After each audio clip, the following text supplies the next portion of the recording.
all may recall that last January I bought a flip house, and I promised to update you all as things progressed, and I kind of dropped off on that. Not really intentionally, but to be quite honest, it's taking a lot longer than I had anticipated. And so I'm learning, as many investors do when they purchase investment properties, that a lot of times you can underestimate how much work something is truly going to be. Now, we didn't run into too many surprises. I can discuss what we ran into as we were working on this home.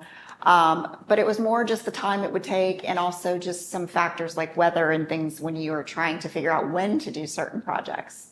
So right now we are standing in the great room, and I'm going to also share some pictures of the before of this area. This room actually was 3 rooms. So there was a wall effectively right here that separated the family room or the living room from the kitchen. There was another wall that was approximately right here that ran clear through to this wall. So this great room was just this family room. And then the kitchen, which is over here, was obviously behind the wall. And then there was a lot of weird chopped upness about it.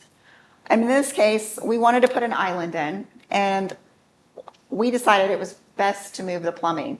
We actually had the sink originally over against that wall, but we ended up putting it, or it's going to be under that large window there. Then there's this other room over here, which I will show you. It was actually behind the kitchen, and it was really a nothing room. It had no closet, it had no window. It was just a nothing room. Behind the wall that was here was effectively a former one-car garage. Now, the previous owner had already converted that one-car garage into a room, but the way you accessed it was through a small doorway where you had to basically walk in and step down.